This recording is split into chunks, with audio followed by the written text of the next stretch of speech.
नमस्कार, स्वागत है आपके अपने चैनल 5G एजुकेशन में। आज हम बहुत ही महत्वपूर्ण 8th ग्रेड अभ्यास पुस्तिका कक्षा 8वीं विषय विज्ञान के पार्ट 5 को हल करेंगे। यह बुक हमें मध्य प्रदेश राज्य शिक्षा केंद्र भोपाल से प्राप्त हुई है। ये इसका पहला पेज है जिसमें वर्ष 2024-25 समग्र शिक्षा मध्य प्रदेश राज्य शिक्षा केंद्र समान से निर्देश दिए हुए हैं। ये उसके सेकंड पेज में देखिए अनुक्रमणिका, जिसमें सरल क्रमांक 1 अध्याय 1 फसल उत्पादन एवं प्रबंधन से लेकर पाठ 13 प्रकाश तक इस 8th ग्रेड अभ्यास पुस्तिका में दिया गया है। तो आइए देखते हैं अध्याय 5 पौधे एवं जंतुओं का संरक्षण। ये पाठ की पूर्व की तैयारी। इस 8th ग्रेड को हल करने के पहले आप पाठ को अच्छे से पढ़ लें ताकि 8th ग्रेड की बुक आपको भरने में आसानी रहेगी। ठीक है, हम शुरुआत करते हैं प्रश्न नंबर 1 से। सही विकल्प के आगे राइट का निशान लगाइए। पहला है, यदि वन विलुप्त हो जाए तो क्या होगा। यदि वन विलुप्त हो जाए तो क्या होगा? वायु में कार्बन डाइऑक्साइड की मात्रा बढ़ जाएगी। सी इसका राइट आंसर होगा। ठीक है, सेकंड प्रश्न देखते हैं। एक अभ्यारण्य में काला हिरण, सुनहरी बिल्ली, घड़ियाल तथा गैंडा क्या दर्शाते हैं? क्या दर्शाते हैं ये? संकटपन स्पीसीज को, है ना। ठीक है, नेक्स्ट प्रश्न देखते हैं। वनो उन्मूलन का प्राकृतिक कारण है। क्या है वन उन्मूलन का प्राकृतिक कारण? दावानल, ठीक है, और भीषण सूखा। ये दो इसके महत्वपूर्ण प्राकृतिक कारण हैं। ठीक है, नेक्स्ट प्रश्न देखते हैं। कॉलम 1 का कॉलम 2 से मिलान कर सही युग्म चुनकर लिखना है। विशाल काय गिलहरी, जी क्या है? स्थानीय प्रजातियां हैं। पक्षी अभ्यारण्य भरतपुर में है। वनों की कटाई वन उन्मूलन कहलाता है। उपजाऊ भूमि का मरुस्थल में परिवर्तन मरुस्थलीकरण। ठीक है, तो ये सब इसमें काय में आ रहा है? ए में। ठीक है, तो ए इसका राइट आंसर हो जाएगा। नेक्स्ट प्रश्न देखते हैं। प्रश्न नंबर 5 है। वन जीव अभ्यारण्य के लिए निम्न में से कौन सी विशिष्टताएं प्रमुख हैं? तो क्या होना चाहिए वन जीव अभ्यारण्य के लिए? यहाँ जानवरों को पकड़ना और उनका शिकार करना सख्त प्रतिबंधित है। डी इसका राइट आंसर आ जाएगा। ठीक है, प्रश्न नंबर 2 देखते हैं। नीचे दिए गए शब्दों की सहायता से रिक्त स्थानों की पूर्ति कीजिए। ठीक है, ये शब्द दिए हुए हैं जैसे पेड़ों, जैव मंडल, आरक्षित क्षेत्र, वनस्पति जात, प्राणी जात, रेड डाटा बुक, वन उन्मूलन, है ना। इनका उपयोग करके खालिस्तान भरना है। जैसे पहला दिया है, जैव विविधता के संरक्षण के उद्देश्य से खालिस्तान बनाए गए हैं। तो क्या? जैव मंडल, आरक्षित क्षेत्र बनाए गए हैं। खालिस्तान से काटे गए वृक्षों की कमी पूरी करने के उद्देश्य से नए वृक्षों का रोपण करना क्या कहलाता है? वन उन्मूलन से काटे गए वृक्षों की कमी को पूरा करने के उद्देश्य से हमें क्या करना चाहिए? नए वृक्ष का रोपण करना चाहिए। ठीक है, संकटपन स्पीसीज का खालिस्तान में रिकॉर्ड रखा जाता है। तो कायमिक रिकॉर्ड रखा जाता है रेड डाटा बुक में।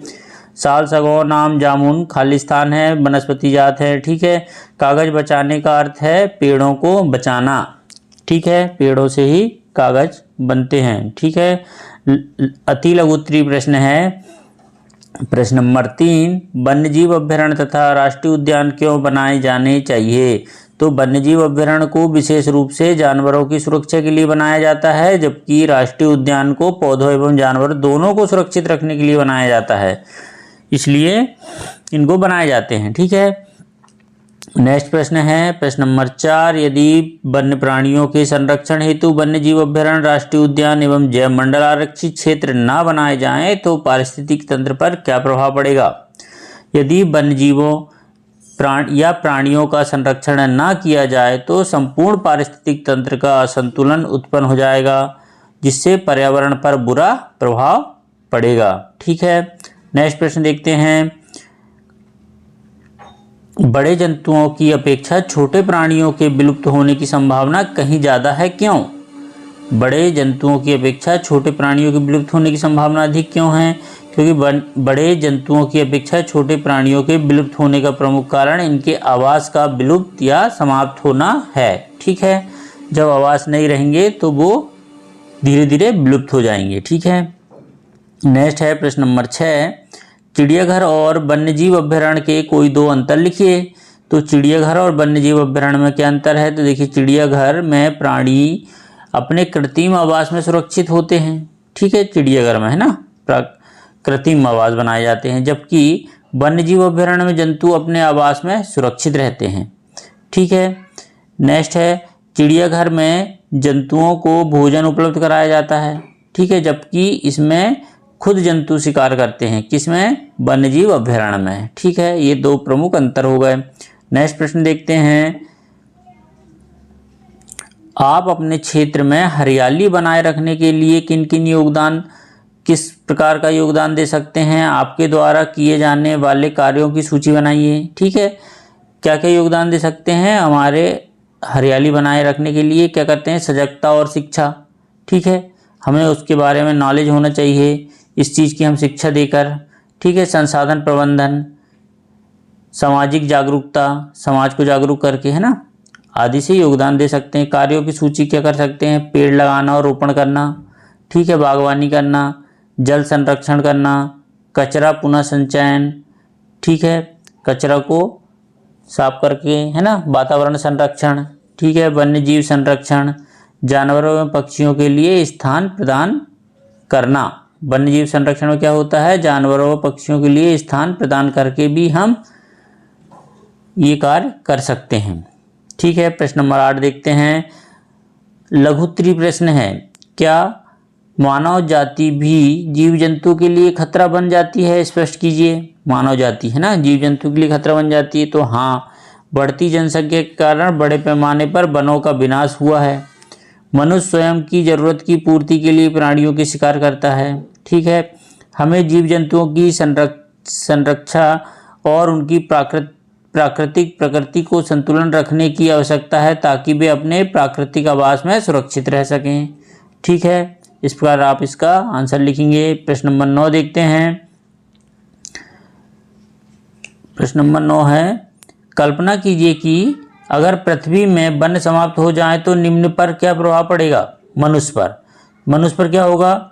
वन समाप्त हो जाएंगे तो ऑक्सीजन की कमी हो जाएगी। ठीक है, सांस लेने में समस्या होगी। वन से हमें अनेक आर्थिक और सामाजिक लाभ प्राप्त होते हैं। इनके अभाव में अनुसंधान और प्राकृतिक संतुलन बिगड़ जाएगा। कार्बन डाइऑक्साइड की मात्रा बहुत अधिक बढ़ जाएगी। ठीक है, ये इसके मनुष्य पर प्रभाव पड़ेंगे। अब पर्यावरण पर पूछा है दूसरा, इसका पर्यावरण पर क्या प्रभाव पड़ेगा? तो पृथ्वी पर वन का विनाश होने से प्राकृतिक संतुलन उत्पन्न हो जाएगा। वातावरण का तापमान बढ़ जाएगा। वातावरण में कार्बन डाइऑक्साइड की मात्रा बढ़ जाएगी। ठीक है, इस प्रकार आप इसका आंसर लिखेंगे। नेक्स्ट प्रश्न देखते हैं। प्रश्न नंबर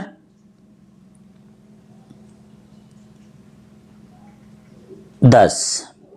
प्रश्न नंबर 10 है, यदि ध्रुवी भालू को सतपुड़ा राष्ट्रीय उद्यान में रखने के लिए लाया जाए तो क्या वो अपने अस्तित्व लंबे समय तक बनाए रख पाएगा? उत्तर को कारण सहित स्पष्ट कीजिए। देखिए, ध्रुवी भालू जो है ठंडे आर्कटिक क्षेत्र के लिए अनुकूलित है, जहां तापमान बहुत कम होता है और उनकी जीवन शैली बर्फ और समुद्र बर्फ पर निर्भर होती है। सतपुड़ा राष्ट्रीय उद्यान एक उष्णकटिबंधीय क्षेत्र है, अतः यह ध्रुवी भालू के लिए अनुकूलित नहीं है। इस प्रकार आप इसका आंसर लिखेंगे। 8 ग्रेड अभ्यास पुस्तिका में आंसर उत्तर लिखने के लिए जगह बहुत कम है, इसलिए जितना प्रश्न पूछा है हम उतना ही आंसर लिखेंगे। ठीक है, नेक्स्ट प्रश्न है प्रश्न नंबर 11। पहेली अपने माता पिता के साथ राष्ट्रीय उद्यान भ्रमण के लिए गई। वहां उसने नदी किनारे कुछ पक्षियों को देखा। पहेली की माँ ने उसे बताया कि ये पक्षी संसार के अन्य भागों से उड़कर यहाँ आए हैं। बताइए, क्या बताना है? ये पक्षी जो अपने मूल निवास से उड़कर सुदूर क्षेत्रों पर लंबी यात्रा करते हैं क्या कहलाते हैं? प्रवासी पक्षी कहलाते हैं। क्या कहलाते हैं ऐसे पक्षी? प्रवासी पक्षी, आईएमपी प्रश्न है, ठीक है। इसका बी देखते हैं, ये पक्षी अपना मूल आवास छोड़कर सुदूर क्षेत्रों की यात्रा क्यों करते हैं? क्यों करते हैं? ये भोजन की तलाश में, ठीक है। नेक्स्ट प्रश्न है, इन पक्षियों का उदाहरण दीजिए, कौन कौन से ऐसे पक्षी हैं? तो देखिए, हूपर हंस, सामान्य टील और सिवेलो, ये पक्षी जो है प्रवासी पक्षी कहलाते हैं, ठीक है। नेक्स्ट प्रश्न देखते हैं, प्रश्न नंबर 12, बाघ उन स्पीसीज में से एक है जो धीरे धीरे हमारे वनों में से समाप्त हो रहा है, लेकिन वन्य जीवों के लिए आरक्षित क्षेत्रों में बाघों की संख्या में वृद्धि हो रही है। इसका कारण क्या है? तो हमारे वनों में बाघ धीरे धीरे समाप्त हो रहे हैं, जबकि वन्य जीवों के लिए आरक्षित क्षेत्रों में संरक्षण एवं प्रबंधन के प्रभावी उपाय, यहाँ पर बाघों का उपयुक्त माहौल एवं सुरक्षा, यहाँ बाघों के प्रजनन, पालने के उपाय एवं मजबूत कानूनों के कारण बच्चों की संख्या में यहाँ पर निरंतर वृद्धि हो रही है। ये इसका राइट आंसर होगा, ठीक है। नेक्स्ट है दीर्घ उत्तरीय प्रश्न। दीर्घ उत्तरीय प्रश्न क्या दिया है? प्रश्न नंबर 13, किसी पारितंत्र में हरे पेड़ पौधे, शाकाहारी तथा मांसाहारी जीव जंतु एवं सूक्ष्म जीव पाए जाते हैं। यदि इन पारितंत्र में कुछ प्रतिकूल परिस्थितियां उत्पन्न हो जाएं तो क्या होगा? जैसे यदि हरे पेड़ पौधे सूख जाएं तो क्या होगा? देखिए, हरे पेड़ पौधों में ऑक्सीजन का उत्पादन होता है, ठीक है, जो वायुमंडल में बहुत ही जरूरी है। हमें पौधे पारितंत्र में उत्पादक का कार्य करते हैं, जिन्हें शाकाहारी जंतु खाते हैं, ठीक है। इस प्रकार आप इसका राइट आंसर लिखेंगे। इसका सेकंड दिया है, यदि मांसाहारी जंतुओं की संख्या में वृद्धि हो जाए तो क्या होगा? अगर मांसाहारी जंतुओं की संख्या में वृद्धि हो जाए तो निम्नलिखित प्रमुख परिणाम होंगे। क्या होगा? प्राकृतिक संतुलन में परिवर्तन हो जाएगा, अन्य प्रजातियों पर प्रभाव पड़ेगा, मानव जंतु संघर्ष करने लगेंगे, है ना, जैव विविधता पर प्रभाव पड़ेगा, ठीक है। नेक्स्ट है, यदि शाकाहारी जंतु समाप्त हो जाएं तो क्या होगा? यदि शाकाहारी जंतु समाप्त हो जाएं तो पारिस्थितिक तंत्र बिगड़ जाएगा। कुछ मांसाहारी जंतु जो शाकाहारी जंतुओं को खाकर जीवित रहते हैं, उनके भोजन की समस्या उत्पन्न हो जाएगी, ठीक है। नेक्स्ट है, पारितंत्र में सूक्ष्म जीवों का क्या महत्व है? तो पारितंत्र में सूक्ष्म जीव महत्वपूर्ण भूमिका अदा करते हैं। सूक्ष्म जीव पेड़ पौधों या जंतुओं के सड़े गले मृत अवशेषों का अपघटन करके मृदा में परिवर्तित करते हैं, ठीक है। इसलिए सूक्ष्म जीव बहुत ही महत्वपूर्ण है। नेक्स्ट है प्रश्न नंबर 14, वन अभ्यारण्य, राष्ट्रीय उद्यान तथा जैव मंडल आरक्षित क्षेत्र की विशेषता लिखना है। तो वन अभ्यारण्य क्षेत्र में वन्य जीवों की सुरक्षा के लिए विशेष प्रबंध किया जाता है, जिसमें मानव गतिविधि प्रतिबंधित होती है। वहाँ मानव का आना जाना कैसा रहता है? प्रतिबंधित रहता है। राष्ट्रीय उद्यान में, नेशनल पार्क में वन और वन्य जीवों के संरक्षण के लिए स्थापित किए जाते हैं। यहाँ वन्य जीव एवं प्राकृतिक परिदृश्य को संरक्षित किया जाता है, ठीक है। अब जैव मंडल आरक्षित क्षेत्र पारिस्थितिकी विविधता का संरक्षण करते हैं, ठीक है। इस प्रकार आप इसका आंसर लिखेंगे, जगह यहाँ भी बहुत कम है, ठीक है। नेक्स्ट है, अपने जिले, प्रदेश एवं देश में जो राष्ट्रीय उद्यान, वन्य जंतु अभ्यारण्य, जैव मंडल आरक्षित क्षेत्र हैं, तालिका में लिखना है। देखिए, जिले में राष्ट्रीय उद्यान क्या है? पेंच है। वन्य जंतु अभ्यारण्य पेंच, जैव मंडल आरक्षित क्षेत्र पचमढ़ी, प्रदेश में सतपुड़ा राष्ट्रीय उद्यान, वन्य जंतु अभ्यारण्य क्या हो गया? गांधी सागर वन्य जंतु अभ्यारण्य। ये क्या जैव मंडल आरक्षित क्षेत्र यहाँ पर क्या है? अमरकंटक। देश में कांचीरंगा राष्ट्रीय उद्यान और वन्य जंतु अभ्यारण्य सुंदरवन वन्य जंतु अभ्यारण्य, नीलगिरी जैव मंडल आरक्षित क्षेत्र, ठीक है। इस प्रकार आप इसको करेंगे। नेक्स्ट प्रश्न देखते हैं, एक विद्यालय में प्रति वर्ष 4 टन कागज की खपत होती है। कितने टन? एक वर्ष में 4 टन। एक विद्यालय अपने कागज की प्रतिपूर्ति करना चाहता है तो इन्हें प्रतिवर्ष कितने पौधों को लगाना होगा? 1 टन कागज के लिए 17 पेड़ों को काटा जाता है, ठीक है। तो 1 टन के लिए 17 पेड़ काटे जाते हैं और लग रहा है कितने टन? उसको 4 टन हर साल लगता है, तो 4 × 17 कर दे तो 17 चुके 68 वृक्ष। 68 वृक्ष जो है वो प्रतिवर्ष लगाएगा या उतने वृक्षों को काटेंगे, है ना, कागज के उपयोग के लिए। ठीक है, नेक्स्ट इसका प्रश्न दिया है, विद्यालय यदि 50% कागज का पुनर्चक्रण कर उपयोग में लाया जाता है तो इस स्थिति में कितने पौधों को प्रतिवर्ष लगाना होगा। यदि उसका 68 पेड़ की जगह में 68 पेड़ों की जगह में 50% करे जाएंगे तो कितने हो जाएगा, 34 वृक्ष प्रतिवर्ष लगाए जाएंगे। ठीक है, इस प्रकार आप इसको हल कर सकते हैं। नेक्स्ट है, विद्यालय कागज की बचत के लिए कौन कौन से विकल्प अपना सकता है, तो निम्न विकल्प अपना सकता है। क्या, डिजिटल नोट्स एवं ई लर्निंग द्वारा। ठीक है, डिजिटल लर्निंग का उपयोग करके, है ना, इलेक्ट्रॉनिक सबमिशन, कागज से हर चीज़ को जमा न करके, नोट्स न बनाकर इलेक्ट्रिक सबमिशन करें। ठीक है, पुनर्नवीनीकरण रिसाइकलिंग करके। ठीक है, कागज रहित बैठकें लें, उससे भी सुरक्षित डेटा प्रबंधन, ऐसा डेटा तैयार करें जिसमें कागज की ज़रूरत न पड़े और वो डेटा लंबे समय तक सुरक्षित रह सके। ठीक है, इस प्रकार यहाँ पर ये ख़त्म हुआ। आइए हम प्रोजेक्ट 1 देखते हैं। इसका प्रोजेक्ट 1 क्या दिया है, अपने क्षेत्र के विशेष क्षेत्रीय पौधों एवं जंतुओं की सूची बनाइए। क्षेत्रीय पौधे क्या क्या होते हैं, देखिए, पीपल, नीम, आंवला, आम, जामुन, बार्ड, बम्बू, है ना, सीरीज। और क्षेत्रीय जंतु क्या क्या हो गए, हाथी, बाघ, हिरण, सांप, जंगली सूअर, नीलगाय। ठीक है, इसका आगे का प्रश्न देखते हैं। मध्य प्रदेश में स्थित राष्ट्रीय उद्यान, वन्य जंतु अभ्यारण्य व जैव मंडल आरक्षित क्षेत्र के संबंध में एक रिपोर्ट तैयार करना है। ठीक है, क्या करना है, ये संरक्षित क्षेत्र दिया, राष्ट्रीय उद्यान कौन सा पड़ता है, तो कान्हा राष्ट्रीय उद्यान। स्थान कहाँ पर है, ये मंडला और बैतूल जिले में। किसका संरक्षण किया जाता है, बाघों की प्रजातियों एवं आवास का संरक्षण इसमें किया जाता है। ठीक है, यहाँ आप फोटोग्राफ चिपका सकते हैं। रिपोर्ट क्या बन गई इसकी, बाघों की प्रजातियों व उनके आवास संबंधित जानकारी एकत्रित की जाती है। ठीक है, वन्य जंतु अभ्यारण्य कहाँ है, सतपुड़ा जंतु अभ्यारण्य। ठीक है, वन्य जंतु अभ्यारण्य सतपुड़ा जंतु अभ्यारण्य स्थान क्या है, छिंदवाड़ा व होशंगाबाद में। वन्य जीवों व पारिस्थितिक तंत्र का संरक्षण किया जाता है यहाँ पर। वन्य जीवों की सुरक्षा, पारिस्थितिक तंत्र के संरक्षण, जैव विविधता को सुरक्षित करने के प्रयास व कार्य यहाँ पर किए जाते हैं। इस प्रकार हम रिपोर्ट में लिख सकते हैं। फिर आता है बायोस्फीयर रिजर्व, जैव मंडल आरक्षित क्षेत्र। तो ये कहाँ है, पचमढ़ी बायोस्फीयर रिजर्व।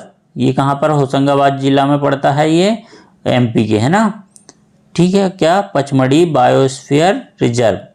ये यहाँ पर क्या संरक्षित किया जाता है, तो वन्य जीव संरक्षण व अनुसंधान पर्यटन गतिविधियों को यहाँ पर संरक्षित किया जाता है।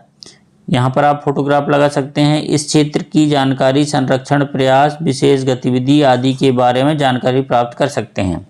ये रिपोर्ट में हम लिख लेंगे। ठीक है, इस प्रकार हमारा प्रोजेक्ट कार्य समाप्त हुआ। ठीक है, आइए प्रोजेक्ट नंबर 2 देखते हैं। प्रोजेक्ट 2 दिया है,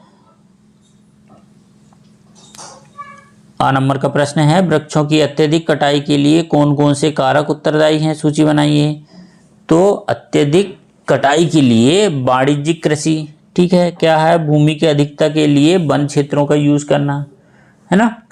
अधिक भूमि के लिए हम क्या करते हैं, पेड़ों की कटाई करते हैं, वनों को साफ करते हैं। वनों की सफाई मतलब कागज व लकड़ी के उपयोग के लिए अन्य वन उत्पादों को आवश्यकता अनुसार कटाई, आवश्यकता से अधिक कटाई, है ना।